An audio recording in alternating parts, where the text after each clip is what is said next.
Bueno, vamos a comenzar entonces con los aspectos ambientales de la industria de la química inorgánica. Como decía hace un ratito, vamos a ver cuáles son algunos de los impactos que pueden tener sobre el medio ambiente todos estos procesos industriales, y en términos más específicos, en algunos casos puntuales, les voy a describir procesos que están relacionados con la industria inorgánica. Pero muchas cosas son también aplicables, o conceptos básicos que engloban a toda la industria química en general, ¿sí?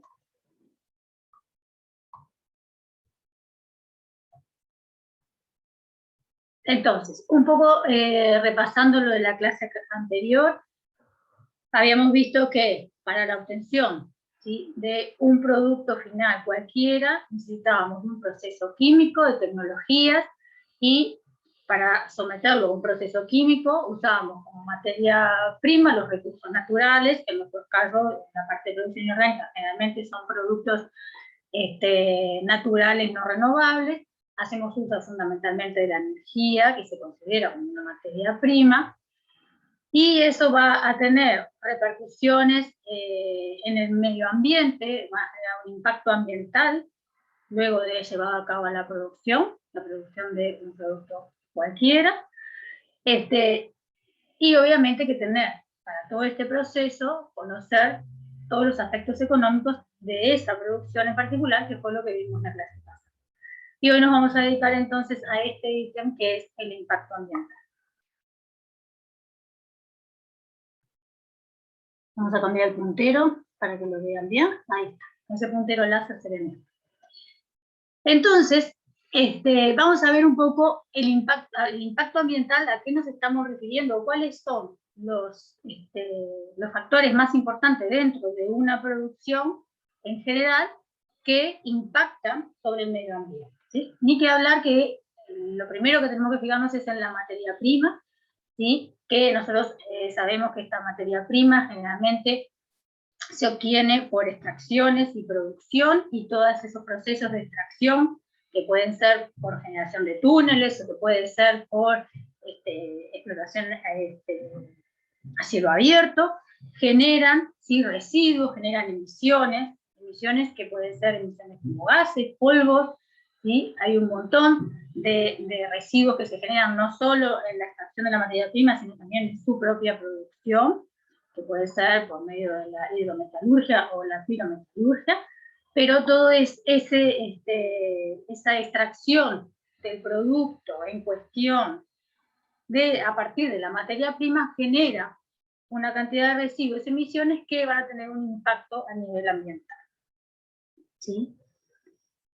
Otra de las cosas que decíamos que tenemos que tener en cuenta es la energía, ¿sí? Recuerden que ustedes saben ya que el 80% de la energía se genera por la quema de combustible, ¿sí?, de petróleo, de carbono, de gas, y esa combustión genera los gases que ustedes escucharon por ahí, que son los gases del efecto invernadero, que son el carbono, metano, agua, etc.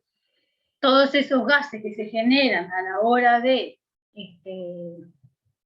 generar, o sea, de producir energía, son emisiones que van a tener un impacto muy importante en el medio ambiente, ¿sí? Y ni que hablar los residuos. Pero los residuos, uno tiende a pensar a los residuos que se generan en la producción, pero no solo nos tenemos que quedar con esos residuos de la propia producción, sino que también hay una cantidad de generación de residuos en los procesos de limpieza, en los procesos de mantenimiento, de los procesos productivos, en el empaquetamiento, almacenaje, en el transporte, etc. Hay un montón de situaciones, ¿tá?, que, si se quiere, son como colaterales a la propia producción, que genera residuos. Incluso el propio reciclaje, ¿sí?, que lo vamos a ver en la clase de hoy, también puede generar otros residuos. Entonces, todas estas fuentes, ¿tá?, tanto la materia prima, la energía y los residuos, generan un impacto ambiental que hay que tener en cuenta y hay que tener presente. Esos, como decíamos, esos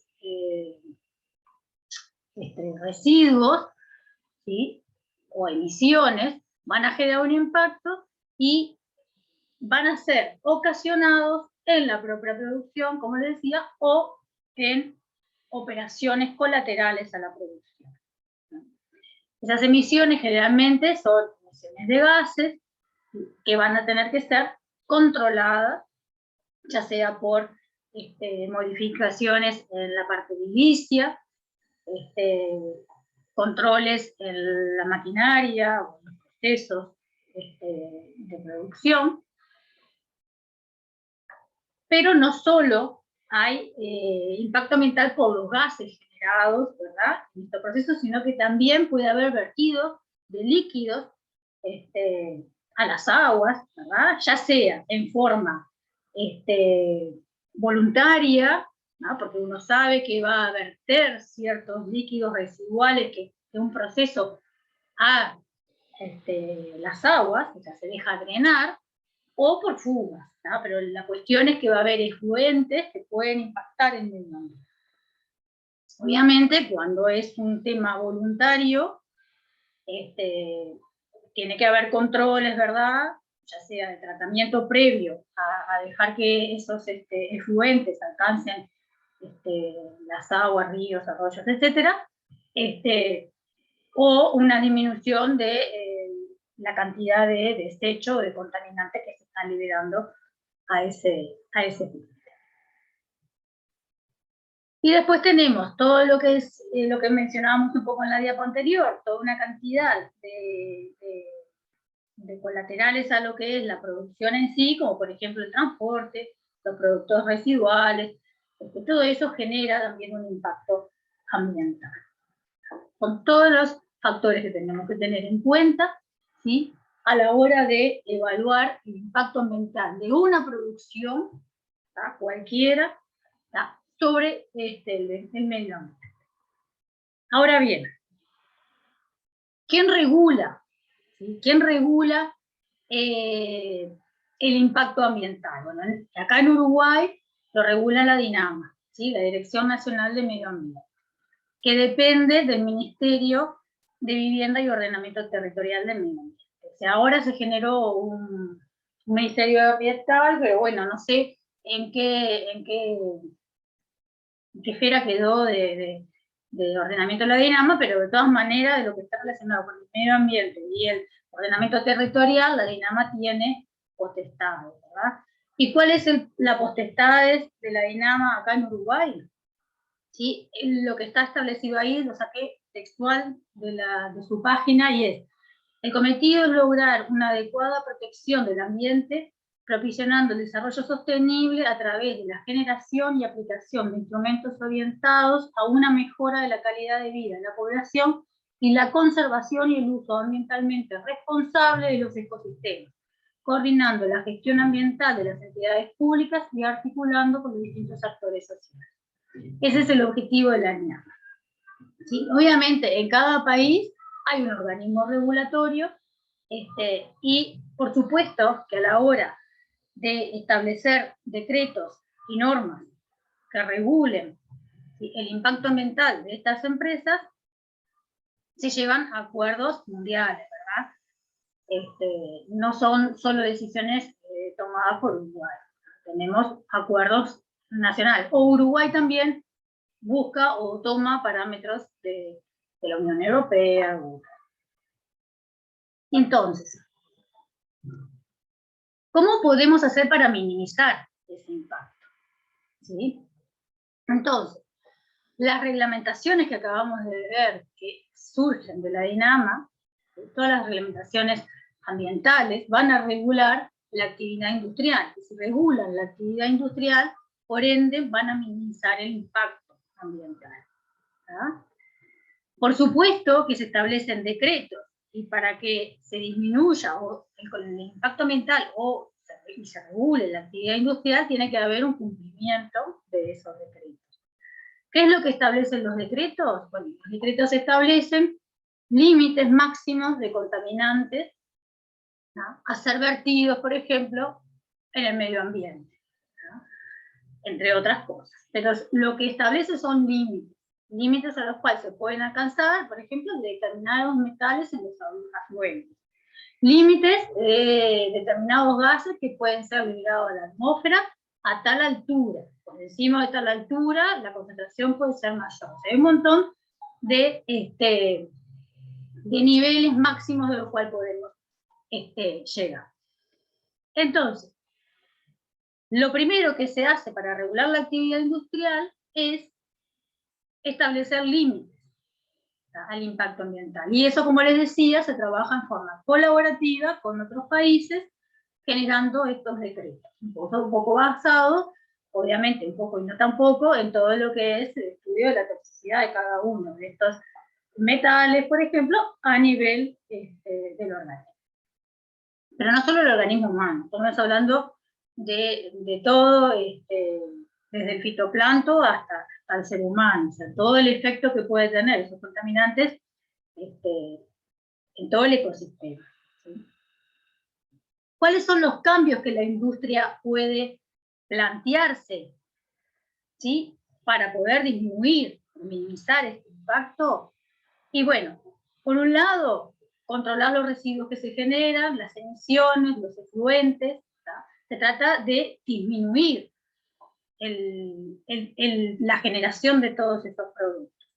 Pero para disminuir los residuos, las emisiones o la contaminación de los ríos y arroyos, es necesario modificar muchas veces todo su proceso químico.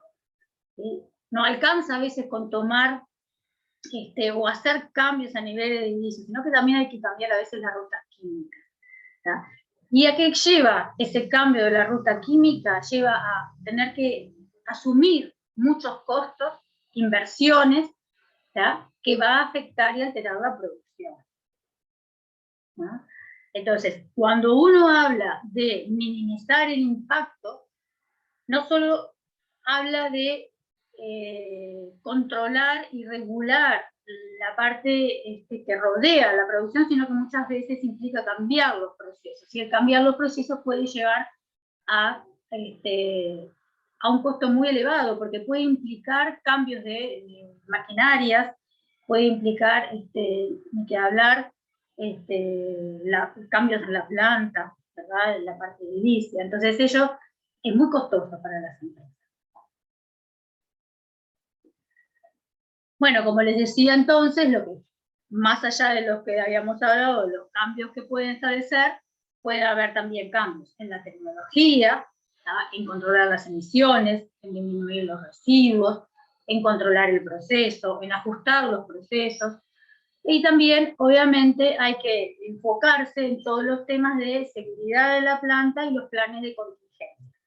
Los planes de contingencia son sumamente importantes, ¿no? Porque uno tiene que saber que está trabajando en condiciones óptimas para que el impacto sea mínimo sobre el medio ambiente, pero muchas veces pequeñas fallas pueden ocasionar un aumento brusco de esos niveles, llevando a niveles tóxicos de los contaminantes, y entonces tiene que haber un plan de contingencia planteado para esa situación.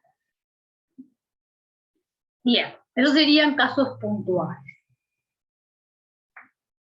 Aquí tienen, por ejemplo, una tablita en donde se ve el porcentaje, ¿sí?, expresado en la parte de contribución de cada uno de los sectores industriales al impacto ambiental. Por ejemplo, la extracción mineral tiene casi un 51% del impacto ambiental, ¿sí?, la generación de electricidad un 15%, la industria química un 9%, los metales primarios un 8%, la recuperación de solventes 4% y otros 3%.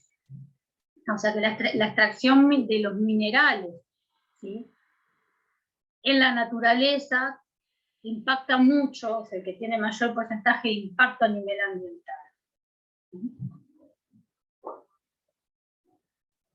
Vamos a ver, por ejemplo, cómo impacta esa extracción de los minerales para luego sacar el metal, que es las industrias, o una de las industrias que está involucrada por procesos químicos inorgánicos. Uno de los impactos, claramente, es el cambios en la topología y en la vegetación. Allí tienen una foto panorámica de una zona de Chile. Yo les había contado en la clase pasada que Chile es uno de los principales proveedores de cobre, ¿verdad? Y bueno, acá tienen una foto en la parte de abajo de la zona donde se encuentran las menas de cobre, que realmente son extraídas de sulfuro de cobre. Cómo era antes de su explotación, ¿verdad? Fíjense cómo quedó la parte topográfica y la vegetación en la parte de arriba cuando se comenzó con la explotación de cobre.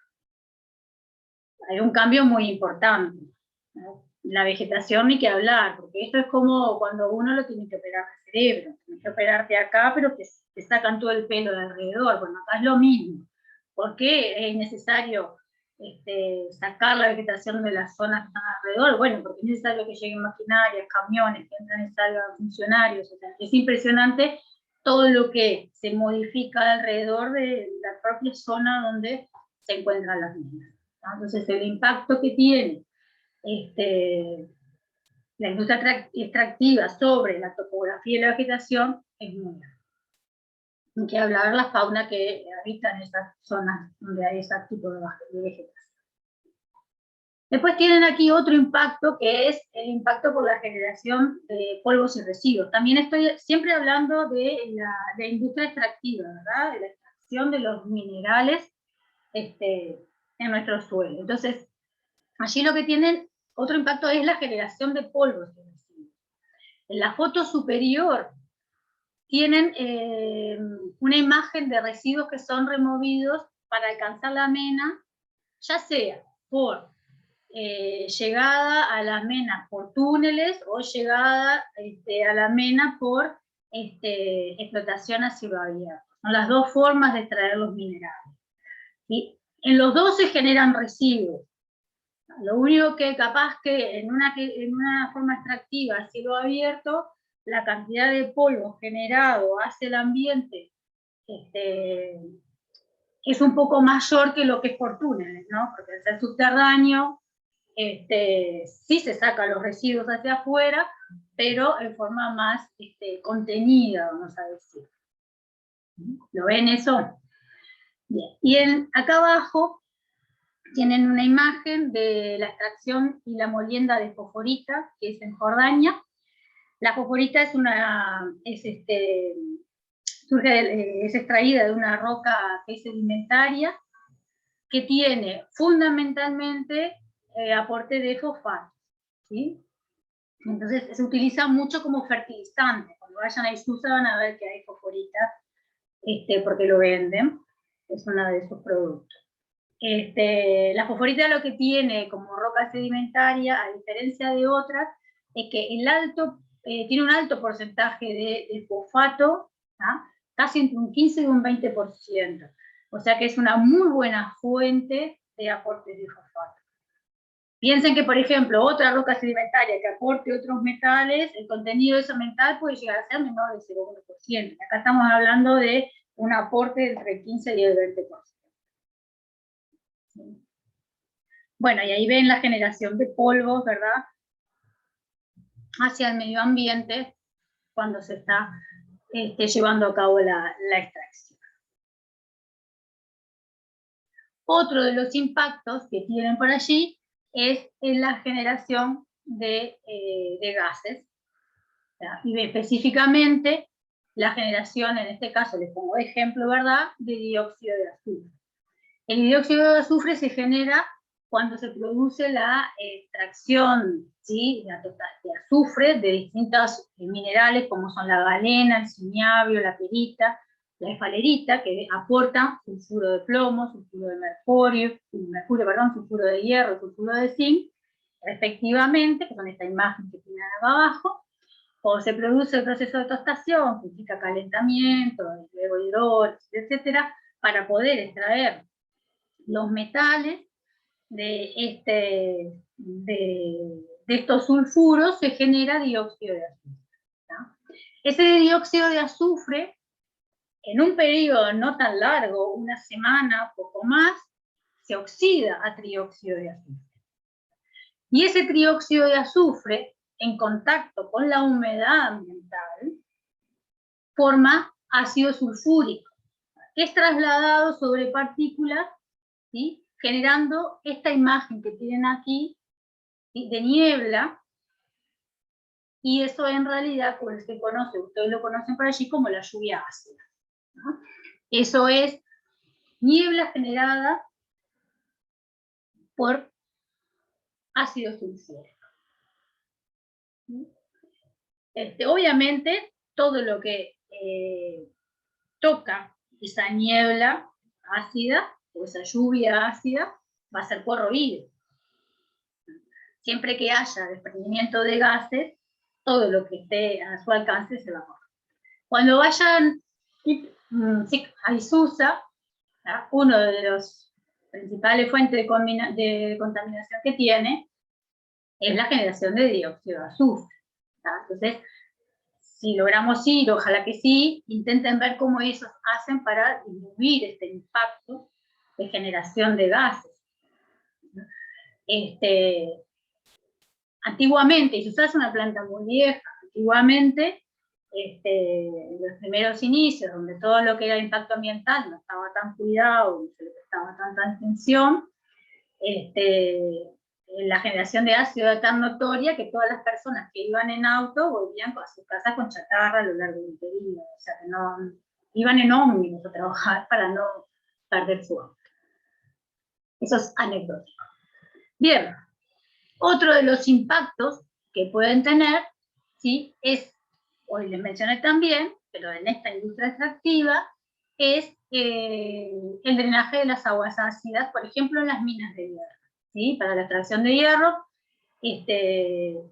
o durante la extracción de hierro se genera este tipo de residuos que son muy ácidos, y que van a ser drenados. Entonces, esto puede llegar a generar, ¿sí?, una afectación en el ecosistema muy grande, porque las aguas ácidas alcanzarán los torrentes sanguíneos, sanguíneos, dije, espero que no, los torrentes, espero que a la sangre no nos llegue, los torrentes y de agua, y bueno, y ahí van a poder matar a los peces, afecta al fitoplancton, y ni que hablar de las aves que se alimentan de los peces, todo un ciclo que se ve afectado por la acidez que se genera al vertir este tipo de drenajes al agua. Bueno, y aquí abajo tenemos una imagen de una laguna con cianuro, que se genera cuando se producen extracciones de oro y de plata. Son extracciones muy pintorescas. Entonces, aquí les puse en esta diapo una especie de esquema de la producción de, en este caso, de oro, ¿verdad?, en donde se utiliza cianuro para formar complejos de plata, que son relativamente fáciles de formar y que permiten extraer el oro de la mina, ¿sí? Entonces, me gustó mucho este esquema, porque al lado izquierdo tienen una breve reseña de lo que es el procedimiento en sí, y al lado derecho tienen las posibles consecuencias sobre el medio ambiente que puede generar cada una de estas etapas. Este proceso en particular, en algunos países está directamente prohibido, ¿sí? Está prohibido. En otros está permitido, pero con aplicación de muchos cuidados, muchos controles y mucha tecnología para que no produzca contaminación del medio ambiente. Lo primero que vamos a ver es cuál es la reacción química que ocurre, porque es bastante pintoresca, porque es el oro, en realidad, que se hace reaccionar con cianuro, en presencia de oxígeno, para dar ese complejo dicianurato de sodio, que es un complejo bastante estable, y hidróxido de sodio. Pero es una reacción de oxidación, ¿verdad? La plata, en estado metálico, estado de oxidación 0, se oxida a plata más. Ese proceso de oxidación, en forma conjunta, con la presencia de cianuro, se ve favorecido, se ve desplazado hacia la formación de complejo, porque ese complejo es muy estable, de una constante de formación muy alta, y entonces, desde el punto de vista de la producción es muy bueno porque es un equilibrio bastante desplazado hacia la formación de productos y se logra separar muy bien el oro o la plata, porque este método sirve para el oro o para la plata. En este caso habla del oro, pero es para los dos. Entonces, vamos a ver acá, en el primer paso dice que se hacen excavaciones, ¿verdad? Donde se extraen todos los minerales, como se muestra acá en el dibujo. Se pasan por un molino, cuando se produce la molienda, ¿verdad? En ese molino se genera nubes de polvo que quedan en suspensión en el aire. Luego, todos esos minerales molidos se lavan con ácido y se le agrega cal. ¿Tá? Cal apagada, se le agrega hidróxido de calcio. O sea, tratamos de neutralizar ese ácido que se utilizaron para lavar. Entonces, en este proceso, obviamente que tenemos, por un lado, toda la generación de polvo, que es uno de los impactos ambientales a tener en cuenta, y por otro lado, la generación de la utilización de ácidos, que como vimos recién, que el suelo llega a tener productos azufrados, se generará dióxido de azufre y por ende todo lo que les expliqué hace un ratito con la formación de ácido sulfúrico. El agregado de ácido es importante en esta etapa para poder lavar este tipo de productos.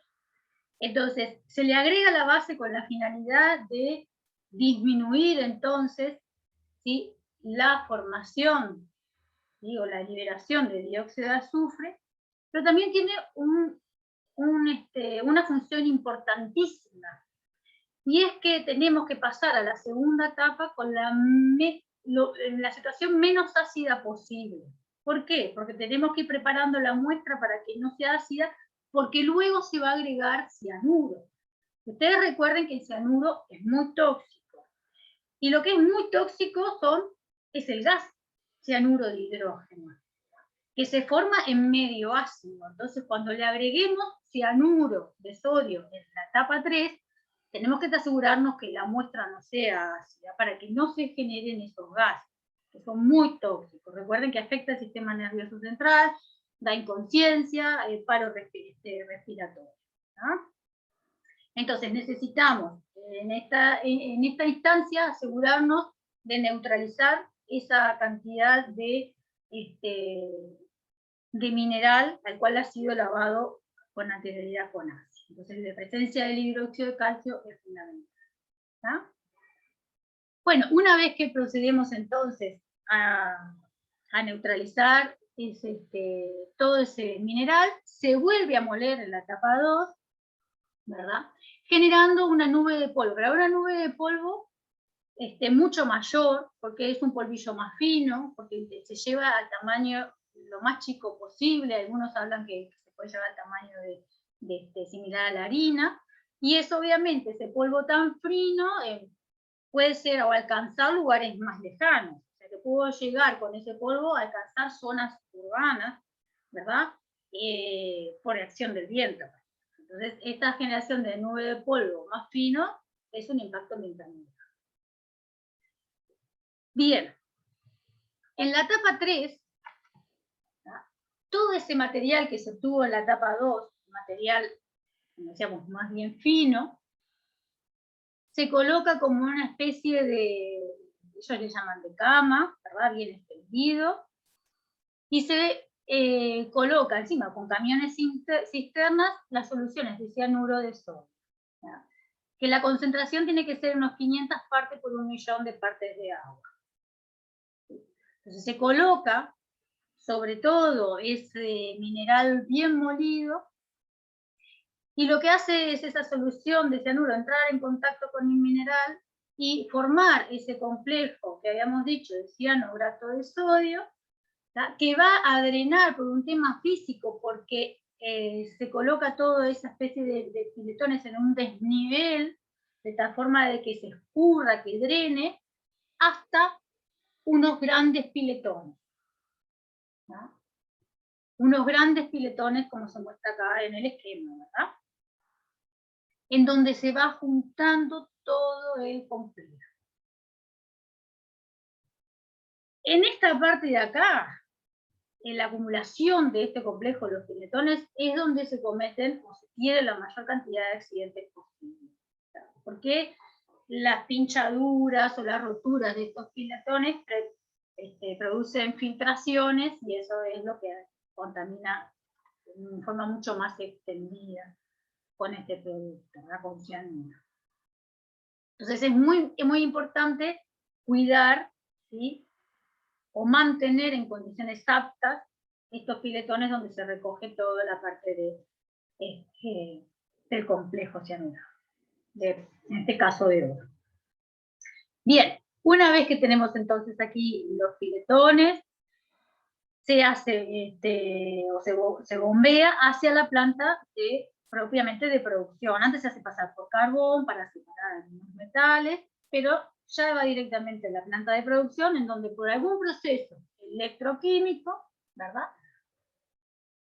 Electrolítico, perdón, electrolítico, vamos a volver a reducir la plata, de plata más, a plata cero. ¿No?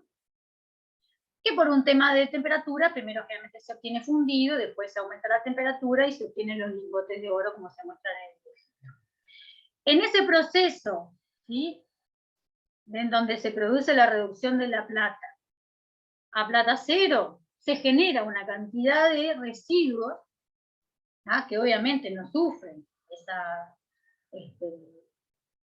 reducción, y que se conoce como borra de café, una cantidad de residuos que van a ser acumulados en diques de cola. Esos diques de cola pueden estar acumulados como por 20 años, hay que controlarlos, porque obviamente tienen residuos de cianuro, tienen un montón de residuos que no se pueden descartar y se van acumulando. Entonces fíjense que eso es otra fuente importantísima de generación de residuos que va a tener un impacto sobre el ambiente.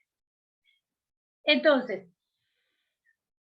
obviamente las industrias van a seguir explotando el oro, ¿sí? Van a seguir sacando el oro de las minas. Capaz que por métodos alternativos, pero capaz que por este método. Pero hay que controlar todos los pasos de tal forma que el impacto ambiental sea de lo menos posible, minimizado lo más que se pueda. Por supuesto, controlando los niveles de contaminantes, ¿sí? La cantidad o la concentración de cianuro, ¿tá?, que está establecido por la Unión Europea, ¿tá?, como límite máximo al cual se puede alcanzar es de 10 partes por millón, de 10 partes por millón. ¿Tá? Entonces, cuando se hace este tipo de producciones, hay que ver y hay que medir que la concentración de cianuro sea menor a eso, ¿tá?, que quede como contaminante.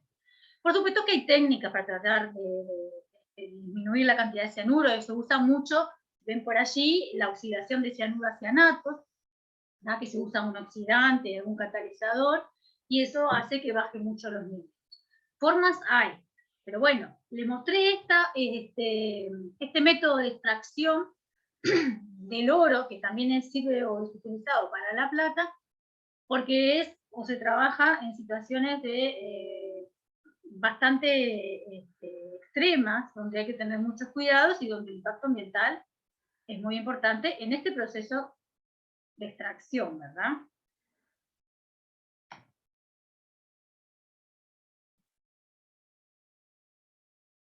Bueno, aquí tienen una gráfica en donde les muestro la cantidad de producción global anual de distintos metales que no son ferrosos.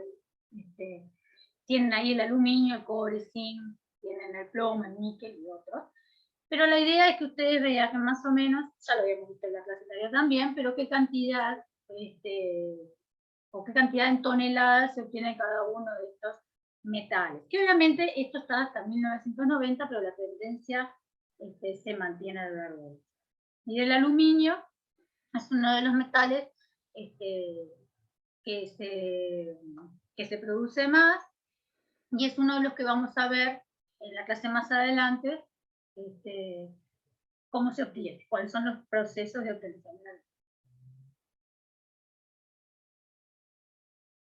Entonces, ahora vamos a ver el cobre, por ejemplo, porque como en el mío lo vamos a ver más adelante, les voy a mostrar el cobre, que también les había mostrado una foto en la otra diapo. Es la misma imagen, aquí tienen una imagen del cobre extraído de esa zona. Y un poco para recordar la abundancia que hay en la corteza, que es 68 partes por millón, y que se extraen de menas de sulfuro de cobre. Ver cómo va disminuyendo el porcentaje de cobre en los minerales. Acá tengo una gráfica que va de 1900 a 1990, pero esta tendencia de disminuir el porcentaje sigue, o sea que cada vez tenemos menor cantidad de cobre en los minerales, y eso es debido a que es un recurso no renovable, y como decíamos en la clase anterior, se va acabando, ¿sí? Eso que dejó tan preocupado el compañero, que no se iba a acabar. Los métodos de extracción, ¿sí?, del cobre van a ser así. Generalmente tenemos una parte extractiva del sulfuro de cobre, de los minerales, que va a ser explotación a cielo abierto, y después un proceso de pirometalurgia, de lo cual pasamos del sulfuro de cobre al cobre, es un proceso de reducción, ¿sí?, electrolítico, y aproximadamente las 2/3 partes del producto primario se recicla, ¿sí? O sea que hay procesos de reciclaje. Y el compañero quedó tan preocupado el otro día que me hizo investigar un poquito a ver qué es lo que está pasando, porque todas estas bibliografías apuntan un poco a lo que es la historia del cobre, pero a decir que la tendencia se mantiene, pero estoy echando algunas cositas para dejarlo un poco más tranquilo al compañero, y es que hay todo un movimiento, y sobre todo en Chile, de tratar de estudiar cómo hacer para, obviamente, no terminar con el cobre, ¿verdad?, a nivel mundial. O sea, hay un montón de preguntas que se plantean, por un lado, si se puede observar un poco el uso del cobre en comparación con otros recursos, ¿verdad? ¿Cómo es la tendencia a nivel mundial del uso de este metal? Y acá tienen una gráfica que encontré, que hay una proyección en lo que es la demanda del cobre refinado para distintos países, una proyección de que fue hecha en el 2018, proyectando al 2035, en donde en color azul es China, Japón es ese medio celestito, no, verde medio clarito. Después tenemos Estados Unidos en rojo, Corea del Sur es el rosado, Alemania es el celestito ese, y el resto del mundo está en gris. Pero si ustedes miran la gráfica, ven que en la proyección hacia el año 2035 es aumentar la demanda de cobre, ¿sí? Entonces hay una perspectiva de aumento del uso de cobre como materia prima. Y el problema es que, como hemos dicho hasta ahora, el cobre se encuentra en concentraciones en promedio bastante bajas, menor al 1%. ¿Sí? Entonces, todo ello lleva a plantearse nuevas estrategias, nuevos procesos, ¿sí?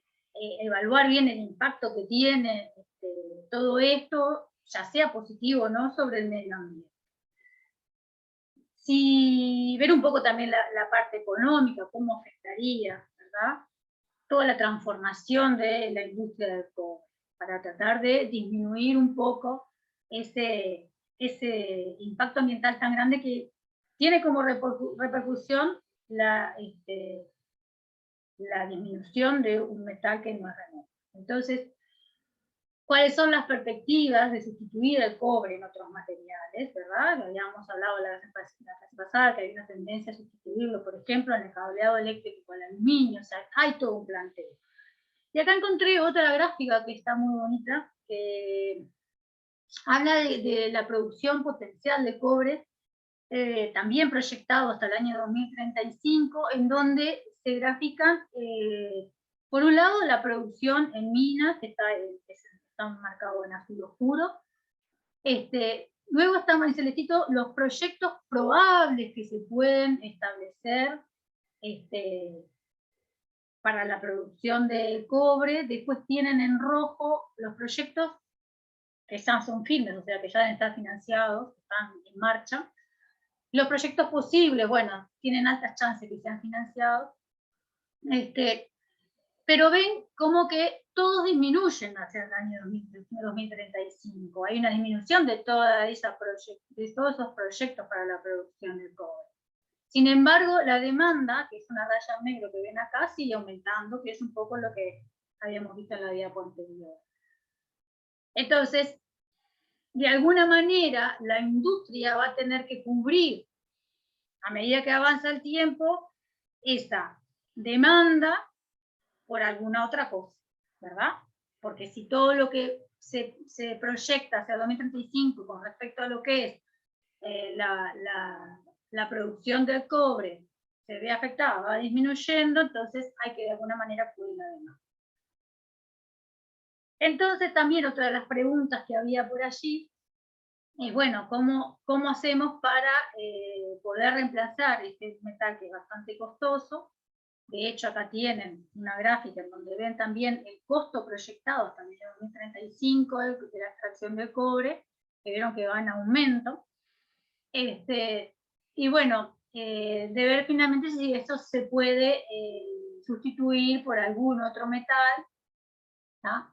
Y así evitar que se nos acabe. Y acá hay otra proyección de la parte de producción, pero de cobre por mina, en la producción de cobres en las minas, también proyectado en 2035 para distintos países, en donde se ve que comienza a disminuir a partir del año 2027, algo así ya comienza a disminuir. Es una proyección en donde la disminución de la producción va a bajar y va a ser entonces necesariamente obligatorio tratar de sustituir.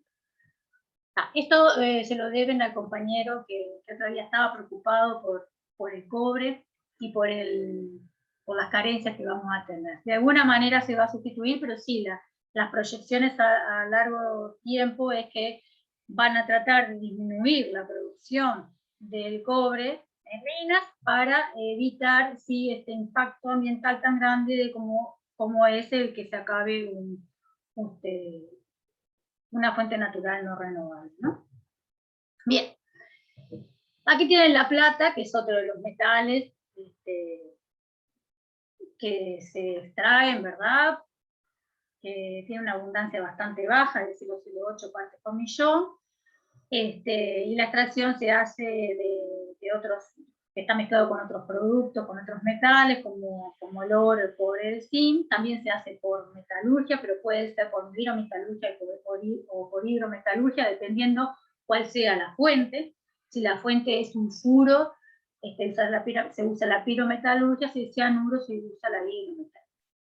Y se recicla aproximadamente el 50% de los demás. Bien.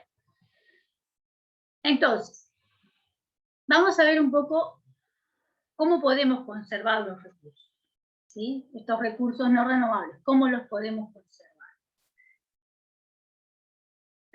Para no tener un impacto ambiental negativo.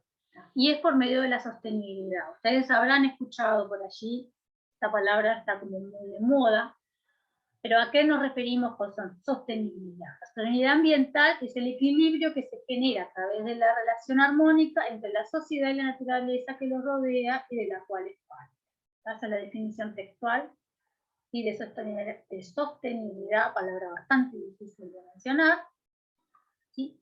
Pero dicho más amenamente y traducido a lo que es esta parte de la producción industrial, lo que se intenta es lograr, ¿sí?, un equilibrio entre lo que es todo el desarrollo industrial, ¿no?, sin amenazar las fuentes naturales, ¿no?, y sin comprometer las generaciones futuras, ¿no?, tratando de evitar que esas generaciones que vienen a posteriori se queden sin estos recursos naturales. ¿No? Bien, entonces, ¿cómo logramos conservar? ¿Cuáles son las estrategias que se plantean a nivel mundial para lograr disminuir, ¿sí?, este impacto y por ende conservar estos recursos? La primera es la sustitución, que es la que hablamos hace un ratito. ¿Sí? Podemos sustituir el producto final por otro que cumpla la misma función, o podemos sustituir intermediarios de los procesos, o podemos sustituir directamente la materia prima. Caso, cambio, cobre por aluminio. ¿Sí? Entonces, la sustitución es una de las estrategias de conservación de estas fuentes de recursos naturales no renovables. También tenemos como estrategia el aumentar la eficiencia. ¿A qué nos referimos con aumentar la eficiencia? Aumentar la eficiencia de producción. Ustedes saben que en una producción X vamos a tener, al finalizarla, un rendimiento determinado. Ese rendimiento se puede mejorar. Se puede mejorar con, obviamente, intervenciones en el proceso productivo, de tal forma de que la cantidad obtenida, ¿sí?, sea o se acerque más al valor teórico deseado, ¿verdad? Teórico deseado, no, el valor teórico. Entonces, en estos procesos tan complejos, es muy difícil tener rendimiento inmediato, pero bueno, hay que tratar de favorecer que ese rendimiento aumente. Lo que por allí pueden encontrar es el famoso factor I, E, en realidad, que es una relación entre kilogramo dentro y kilogramo afuera. ¿Qué se refiere con kilogramo adentro y kilogramo afuera? Con kilogramo dentro le llama a la cantidad de desechos, todo lo que se queda dentro de la planta, que no es producto que se pueda comercializar. Y fuera es lo que sí se puede comercializar. En una palabra, lo que se evalúa y lo que se mide es la relación entre los desechos y el producto. A tratar de que esa relación o ese cociente sea lo más bajo posible. ¿Sí? ¿Vamos bien? Y por último, otra de las estrategias de conservación es el reciclaje. ¿No? ¿Por qué? Porque si nosotros reciclamos los productos, vamos a tener una relación producto secundario con respecto al producto primario bastante alta, y entonces de esta manera vamos a requerir menor cantidad de materia prima no renovable. Entonces, estas estrategias son utilizadas para poder conservar estas fuentes naturales. ¿Sí?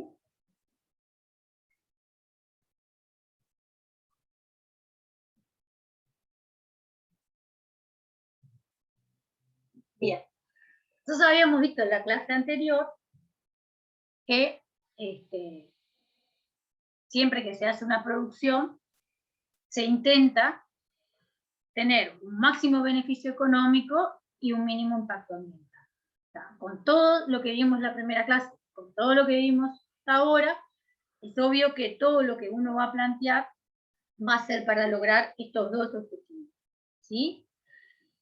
Y eso se logra en la industria química inorgánica con estos tres pilares, que son tener en cuenta y bien claro la composición y las formas químicas, ¿sí?, que nos aportan la materia prima que nosotros queremos extraer.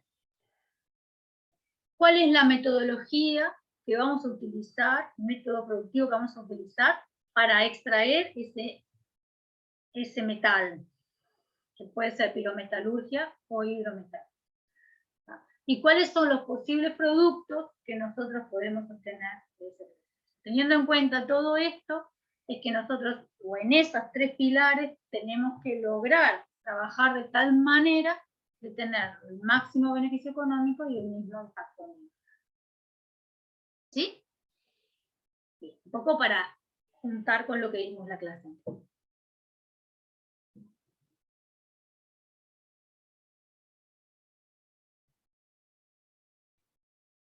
Acá tienen una gráfica, ¿sí?, de cómo varía la producción de un recurso no, utilizando un recurso no renovable con el tiempo. La primera que tienen allí, la gráfica que está en anaranjado, es una gráfica en donde ustedes pueden observar que la producción aumenta hasta alcanzar un valor máximo y luego disminuye en un tiempo relativamente acotado, ¿sí? Obtenemos máximos de producción en periodos breves, ¿sí? Y utilizamos entonces esa materia prima que extraemos, no existe el reciclaje, usamos las reservas que tenemos de estos productos, el precio siempre va en aumento, pero la representación de una producción a lo largo del tiempo para una producción utiliza materia prima, primaria, vamos a decirle, tiene este perfil que está acá, ¿sí? El perfil que está en azul, en donde ustedes ven que se alcanza un máximo, ¿sí?, de producción a un determinado tiempo, pero ese máximo es menor que el anterior, ¿verdad? Y generalmente la producción se extiende más en el tiempo. Es cuando estamos hablando de una producción, ¿sí?, con un recurso no renovable, pero donde existe también reciclaje, ¿verdad? Donde también se reciclan productos para poder utilizar nuevamente esa materia prima. De esa manera, obviamente, aumentan las reservas, porque se usan menos. Y entonces el perfil es un poco como una curva un poco más achatada que la anterior. A lo largo de mayor cantidad de tiempo vamos a contar con este recurso no renovable. Y, por último, la curva en rojo, ahí ven que el máximo es mucho menor todavía, o mucho menor que las otras dos, y representa la producción versus tiempo de un producto no renovable en donde no solo se produce o se utiliza para la producción ese producto de extracción primaria, sino que también hay reciclaje y además hay una reducción del consumo. Entonces, al haber reducción del consumo, al haber reciclaje, no se alcanzan máximos tan altos de producción, haciendo uso de ese recurso no renovable, y se ve cómo se extiende a lo largo del tiempo la posibilidad de la utilización de ese recurso no renovable. O sea que lo ideal entonces es aumentar y favorecer el reciclaje, ¿verdad?, para aumentar el tiempo, ¿sí?, en el cual podemos contar con esos recursos para luego ser utilizados, ¿no?, y no acabarlos en pequeños plazos. ¿Sí? Bien. En nuestro ciclo productivo, que vimos en la clase anterior también, nosotros decíamos que la obtención de los metales, de los minerales, implican una etapa de extracción, una etapa extractiva, que hemos trabajado mucho recién, una etapa metalúrgica, en donde puede ser por pirametalurgia o hidrometalurgia, que ese metal se extraiga de esos minerales, un procesamiento, ¿verdad?, de esa materia prima para obtener un producto final, la utilización de ese producto, y luego de la utilización, ese producto puede ser reciclado, reutilizado, ¿sí?, generando un ciclo productivo. ¿Por qué es un ciclo? Porque si se va a reciclar esos productos que fueron utilizados, esos productos que van a ser reciclados van a ser una materia prima para nosotros y va a ingresar nuevamente en el ciclo, va a pasar a la etapa de metalurgia. Necesitamos otra vez extraer el metal de esos productos que han sido utilizados. Y entonces ingresamos nuevamente al ciclo. Porque para reciclar necesitamos una industria metalúrgica que permita extraer a ese metal de esos productos, para luego procesarlos y para luego utilizarlos. ¿Qué diferencia hay entre reciclaje y reutilización? Que los productos que van a ser reciclados ingresan a la etapa de la metalurgia, ¿sí? Mientras que los productos que van a ser reutilizados ingresan al procesamiento. Ahí está la diferencia. Por ejemplo, nosotros podemos reciclar latas de aluminio, ¿sí? Y podemos reutilizar envases de plástico.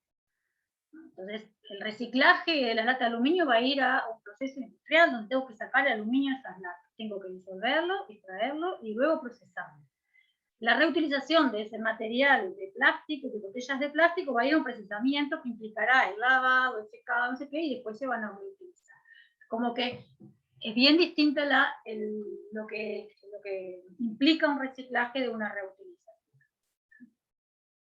En la mayoría de los casos, el reciclaje implica varias etapas que son todas muy importantes. ¿Por qué? Porque implica, la primera etapa es la de recolección. El recolectar todo el material para luego reciclarlo tiene un costo económico muy grande, porque muchas de esas veces comienza en el hogar de la gente, ¿sí? A la hora de que tiene que comenzar a separar, ¿sí?, los productos de desecho, para poder después en una industria separar esos productos de desecho, que obviamente lo tienen que hacer en orgánicos, en inorgánicos, etc. O sea que lleva desde etapas muy tempranas un proceso de separación y de recolección que tiene un costo importante. Luego se procede a un procedimiento metalúrgico, ¿verdad? Como les decía, generalmente se usa la hidrometalurgia, que como les decía hoy, que lo que se hace es disolver, separar el metal y recuperar el metal, que tiene ventajas económicas, ambientales, y además tiene ventajas, sobre todo cuando queremos extraer metales de minerales complejos, ¿sí? Pero entonces, quiero que les quede bien claro la diferencia entre reciclaje y reutilización, y qué implica reciclar, ¿no? Todos los pasos, igual ahora lo vamos a ver, pero qué implica.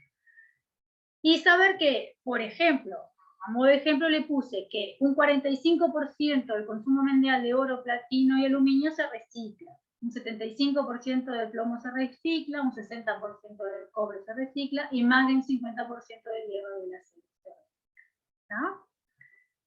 Bien, o sea que hay una fuerte industria en este proceso. En esta diapo les muestro lo que les decía recién. Cuando nos estamos plantando en un proceso de reciclaje, nosotros pasamos a tener nuestras reservas reciclables como nuestra materia prima, ¿verdad? En un proceso de producción común, nosotros tenemos a nuestras reservas naturales como materia prima, que van a ser sometidas a producción y a utilización. Y en un proceso de reciclaje, nuestra materia prima son las reservas reciclables que van a pasar a un proceso de producción. ¿Sí? ¿Queda más o menos claro? Sí. ¿Voy muy rápido? No, para mí está bien. No, para mi garganta no, porque se me seca. ¿No? Bien, entonces, acá les puse una diapo en donde les muestro el ahorro en energía que hay, por ejemplo, a la hora de reciclar. Si nosotros, el metal reciclado es el aluminio, se recicla un 45%, en ese proceso de reciclado se ahorra un 95% de energía. En el caso del cobre, que se recicla el 63%, 60, 63 aproximadamente, se ahorra 85%. En el hierro y acero se ahorra un 74%. En el plomo se ahorra un 65% y en el un 60%. O sea que hay ahorros significativos, ¿no? Y el ahorro de energía no es solo un tema económico, también es un tema ambiental, porque si necesitamos menor cantidad de energía, vamos a estar disminuyendo toda la contaminación ambiental producto de la generación de los gases del efecto invernadero. ¿Ah? Bien. Vamos a ver un poco esta gráfica, que es una gráfica de demanda de un producto en el mercado, específico para el reciclaje de las latas de aluminio. ¿No? Nos vamos a basar en las latas de aluminio. No sé si se acuerdan, porque ustedes son ya grandes, avanzados en la carrera, pero en Química General 2 nosotros hicimos reciclaje de aluminio de latas que traían. Ahí veo caras sonrientes que se hacen. Bueno, eso que hicimos en el laboratorio se hace, obviamente, con unos procedimientos un poco más, con mayor rendimiento y con algunas variantes, pero lo principal del reciclaje, la reacción química es muy parecida. Pero nos vamos a basar ahora no en la parte química del reciclaje de aluminio, eso lo vamos a dejar para cuando veamos aluminio, que lo vamos a ver. Ahora me voy a basar en la parte del reciclaje de las latas y cómo el mercado regula la cantidad de latas a reciclar. Para eso nos basamos en esta gráfica que está en donde se ve el precio, acá está expresado por valor de cada una de las latas, el precio de las latas, pero esta gráfica de demanda es válida para cualquier producto, en este caso para las latas. Vemos cómo varía el precio en función de la cantidad de latas producidas. Tienen esta dependencia que se muestra aquí. Se llama gráficas de demanda. Se construyen a raíz de la demanda, de la sumatoria de todas las demandas de las personas, vamos a decir. Vamos a hacer la demanda de Alicia, la demanda de Silvana, la de Martina, etcétera, y la suma de todo eso da esta gráfica. ¿Sí? Bien. Entonces, lo que se ve allí en la línea roja, coloreado en rojo, es la oferta de las latas de material primario, o sea, las latas de aluminio, ¿verdad? Primario, en el cual se utiliza el aluminio extraído de los minerales, de recursos naturales. Esa oferta, perdón, va a tener un precio, ¿verdad? Que le llamé P1, para obtener una cantidad de latas que le llame Q1, o sea, cantidad de latas producidas Q1 a un precio P1. ¿Ah? Según la demanda que hay de esas latas, se van a generar esta cantidad Q1 de latas a este precio P1, de latas de material primario. ¿Ah? O también se le dice material virgen, por eso tiene esa B chiquitita ahí abajo, esto es sacado de un libro. Entonces, ¿qué pasa si observamos la oferta de las latas recicladas? ¿No? Esa R corresponde a recicladas, que está acá dibujado en verde. Vamos a tener que para mantener el precio P1 de esas latas recicladas, vamos a poder a ese precio obtener, según esta disponibilidad de latas recicladas, vamos a poder obtener una cantidad que le llamamos Q2. ¿Sí? Entonces se hace un cociente de reciclaje Q2 sobre Q1, donde Q2 es la cantidad de latas que se obtienen recicladas y Q1 es la cantidad de latas totales. Fíjense que Q1 menos Q2 va a ser la cantidad de latas que se obtienen de material primario. O sea que a medida que uno pueda reciclar una cierta cantidad de latas con el mismo valor, ¿verdad?, que se obtenían las latas de material primario, la cantidad de esas latas primarias va a disminuir. Porque esta es la cantidad total que tengo que tener de latas, si tengo estas recicladas, la diferencia será la cantidad de material primario. ¿No? Entonces, esto es una gráfica de oferta-demanda. Lo que se intenta para disminuir el impacto ambiental es que este cociente aumente. Es decir, que aumente la cantidad de latas recicladas. ¿Sí? Aumente Q2, que es la cantidad de latas recicladas.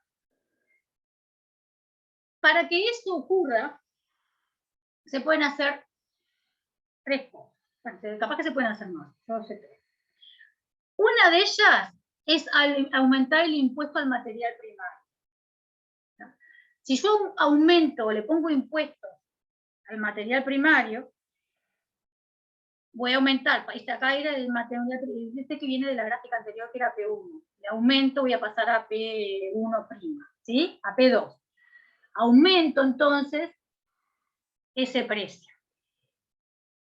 Al aumentar ese precio, manteniendo la demanda, observamos que la cantidad de latas que se van a producir, que antes eran Q1, ahora pasa a ser Q3. Hay una disminución de la cantidad de latas producidas. Pero de Q2, que era la cantidad de latas recicladas, aumentamos a Q4. De esa manera, aumentamos la cantidad de latas recicladas. Con un aumento del precio, obviamente, y una disminución de la cantidad de latas totales. Entonces, esta estrategia para aumentar el cociente, porque estamos aumentando el cociente, porque aumenta ahora es Q4, que es la cantidad de latas recicladas frente a la cantidad total. Esta forma de aumentar ese cociente no es la mejor porque disminuye de alguna manera la cantidad de latas producidas. Si al aumento de los impuestos disminuye la cantidad total y de alguna manera puede llegar a no satisfacer la demanda. Existe otra forma de aumentar ese cociente y es la inversión en reciclaje. Que en esta no se afecta la cantidad total de latas producidas. Fíjense que hay un desplazamiento de la oferta de las latas recicladas, ¿sí? Baja el precio. ¿Por qué? Porque hay una inversión en reciclaje. ¿No? Se invierte dinero en eso. Este desplazamiento lo que genera es que la cantidad de latas recicladas pasa de Q2 a Q3, un valor mayor. Al haber inversión en reciclaje se producen más latas recicladas con el mismo valor, el mismo precio que estaba fijado, manteniendo la cantidad de latas totales Q1, que era lo que se necesitaba producir. Entonces, de esta manera, al aumentar la cantidad de latas recicladas por esa inversión, la diferencia entre Q1 y Q3 es menor, y eso quiere decir que es aún menor la cantidad de latas utilizando material primario que en el caso anterior. Por eso es que disminuye también el cociente de reciclaje. Y por último, otra de las formas de aumentar ese cociente es con una caída de la demanda. Fíjense que aquí teníamos la demanda y hay una caída de esta línea punteadita. ¿Sí? ¿Por qué puede caer la demanda de las latas de aluminio? Y puede caer porque, por ejemplo, empiezan a fabricar latas de otro material o empiezan a fabricar botellas de vidrio, entonces la demanda cae. ¿Tá? Al caer la demanda, ¿sí? Aumenta también la cantidad de latas recicladas. ¿Sí? Pasamos de Q2 a Q3. El corte, entonces la demanda, que es menor con la cantidad de latas recicladas, ¿sí? Perdón, las latas recicladas se mantienen, lo que cambia es la cantidad de latas producidas. Entonces lo que disminuye es nuevamente la diferencia entre Q3 y Q2. Es así que nuevamente ese cociente se ve aumentado. Así que tenemos impuestos al material primario, inversiones en reciclaje o caídas de demanda. Son las 3 formas que tenemos de mejorar, aumentar esa relación de reciclaje.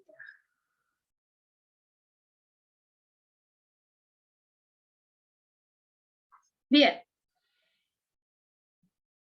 Pero el reciclaje tiene problemas, porque reciclar, generalmente los productos que se van a reciclar son productos complejos, porque si nosotros pensamos en esa lata que venimos trabajando, la lata tiene material epoxi, tiene, para que no afecte el sabor a las bebidas, tiene un montón de componentes que hace que ese material a la hora de ser reciclado tenga más complejidad que cuando uno usa la materia prima como tal. Tiene un componente adicional, vamos a decir. Entonces, es importante tener en cuenta cuando uno va a reciclar,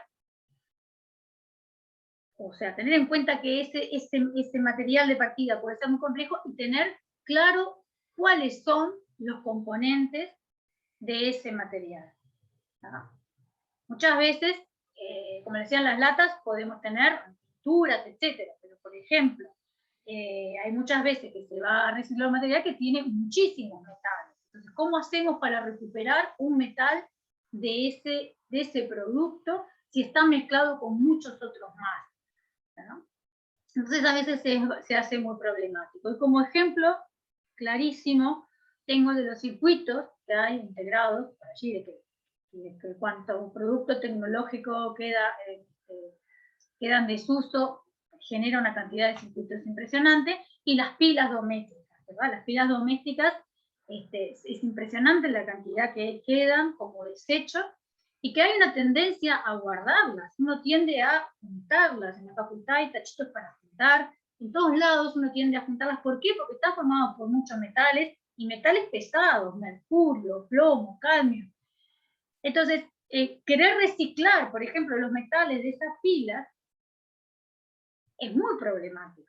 Entonces, las juntamos, pero no sabemos para qué, porque no le podemos dar uso, porque no podemos reciclar los metales que las juntamos. Obviamente que tendría mucho beneficio. Por ejemplo, en el caso de las pilas, un beneficio ambiental claramente, porque como les decía, tiene mercurio, tiene plomo, cadmio, todos metales pesados muy tóxicos, ¿verdad? Cuyos niveles a nivel ambiental son muy bajos, los niveles permitidos. Entonces, ¿qué hacemos con todas estas pilas? Por ahora no han encontrado una forma de reciclaje adecuada.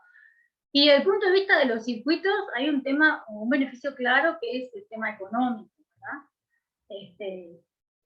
Porque tiene metales, cobre y eso, que son caros, ya vimos, caros, entonces habría como un beneficio económico, pero tampoco se está o se implementa un sistema de reciclaje para esos productos. O sea que reciclar sí, y hay una industria enfocada a todos estos procesos de reciclaje, pero hay algunas cosas que serían buenas reciclarlas, pero no se está pudiendo, ¿no? Porque son muy complejas los productos. Y ahí tienen dos ejemplos. Para que vean allí la composición, por ejemplo, de los componentes de un circuito, la cantidad de cosas que tiene. ¿Verdad? ¿Cómo hacemos para poder separar estos componentes de un circuito? Tiene cerámicos, tiene plástico y tiene cobre, hierro, aluminio, bromo, metales preciosos, varios, etc. Tienen millones de cosas. Entonces, ¿cómo hacemos para poder extraer y separar cada uno de ellos, para poder luego reutilizar? Es muy complicado. ¿Sí? Bien. Entonces, como les decía, hoy cuando vamos a hacer un reciclaje, tenemos que pensar en la recolección. ¿Tá? Hay muchos factores económicos y costos que hay que considerar. ¿Por qué? Porque lo que les decía, que va hasta lugares tan íntimos como el hogar, y el proceso de recolección de todos esos desechos tiene un costo importante. Uno piensa en las industrias muchas veces, porque piensa en la recolección de los residuos industriales, que eso no sería tan complejo como la recolección de los residuos a nivel doméstico, ¿no? Porque a nivel industrial está concentrado en distintas zonas. Pero bueno, es que cuando uno habla de reciclaje, piensa en el reciclaje de todas las cosas, ¿no? Bueno, entonces pensamos en la recolección, también tenemos que pensar en la estrategia química, ¿sí? Generalmente todos los procesos, como les decía, para reciclar los metales, utilizan a la hidrometalurgia como metodología. Y obviamente el otro factor importante es el producto final. Que una vez que uno somete a un producto a reciclaje, debe tener como producto final algo que sea aprovechable desde el punto de vista comercial, ¿no? Claro, si no, todo lo que se hace no tiene mucho sentido, porque además podría tener el sentido de sacarlo del mercado, porque es un desecho. Pero recuerden que el reciclaje también genera desechos, entonces es una cadena, ¿no? Bien, entonces, vamos a ver un poquito. Dijimos que los procesos químicos industriales tenían que ser sostenibles, ¿tá? El ser sostenible, recuerden lo que era un equilibrio en todo el desarrollo industrial, pero sin tener o sin dejar o permitir que se nos agoten los recursos naturales, de forma muy simplificada, ¿no? Entonces, ¿cuáles son muchas veces los procesos industriales sostenibles? Aquellos que hacen uso de otros recursos, otras fuentes, por ejemplo, de energía, ¿tá? Como por ejemplo la energía solar o la energía eólica. ¿Tá? Se empieza a tratar de que las industrias sostenibles utilicen energías, ¿tá? Otras fuentes de energía, ¿tá? Y otros materiales verdes. Y por supuesto que minimicen o eliminen los residuos y los desechos.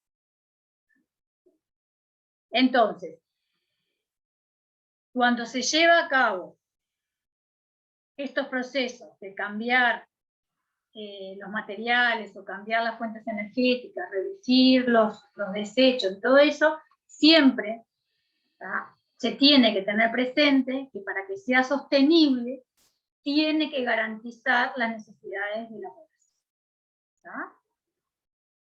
Si no, no es sostenible. Entonces, para manejar en forma racional esos recursos, tenemos que tener en cuenta la conservación, la recuperación, la mejora y el uso adecuado.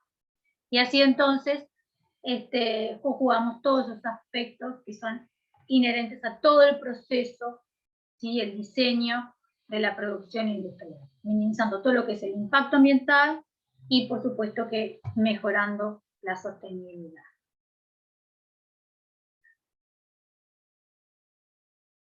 Allí tienen un esquema, ¿sí? De lo que apunta, a lo que apunta los procesos industriales sostenibles, ¿sí? Que no son, o sea, son bastante pocos los que hacen o intentan tener este tipo de producción. Pero obviamente se nutren de varias cosas. Una de ellas es obviamente de todos los principios de la ingeniería de procesos, es decir, todo lo que hasta ahora habían usado para las producciones de los productos, eso se mantiene. Pero comienza a aparecer, ya en el año 1990, el concepto de química verde.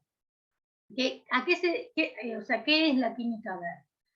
Es todo lo que está relacionado con la producción de productos que van a reducir al mínimo, ¿sí? Todas las sustancias peligrosas.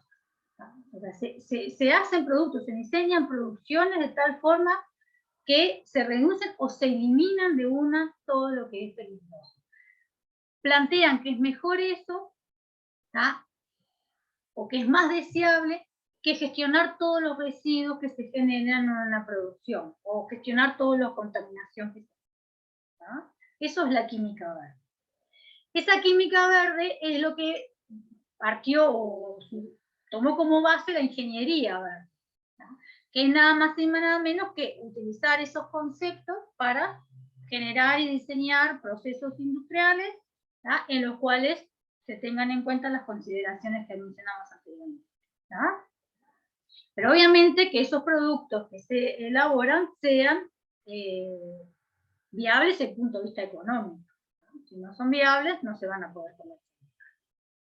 Entonces, de esa manera se genera una disminución de todo lo que es los contaminantes y obviamente se disminuye el impacto ambiental y todo lo que está relacionado con los riesgos de la salud. ¿No?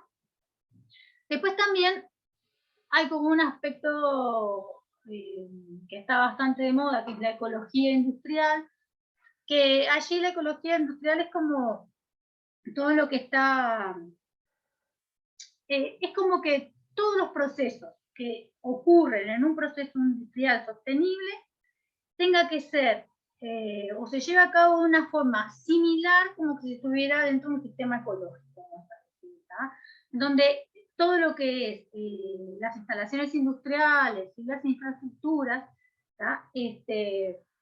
tengan que las vean como un todo dentro de todo el ecosistema. Y por último, la biométrica, que es la aplicación de técnicas que son técnicas matemáticas y estadísticas que utilizan el diseño, ¿tá? Para autenticar un proceso industrial sostenible, lo hacen a través de cálculos matemáticos y estadísticos, y eso después se intenta llevar a la práctica. Y el diseño integrado de la cuna a la cuna, eso es como muy filosófico, pero es bueno tratar de hacer diseños de tal forma que sean ciclos continuos, de tal forma de no dejar nada por el camino, no dejar residuos ni nada, que se intenta reciclar todo, o sea, que de la cuna a la cuna, o sea, de donde parto y llegar al mismo punto, que sea cíclico, ¿tá? De tal forma de eliminar desechos. Bien, entonces, voy a dejar de compartir acá. ¿Están bien? ¿No se me aburrieron mucho? Bueno, Todo bien. pasa que es mucho chaca, chaca, chaca, chaca, chaca. La idea ahora que yo tengo es ponerles un videito, ¿sí? Un videito de reciclaje. Está en inglés, no sé cómo andan con el inglés.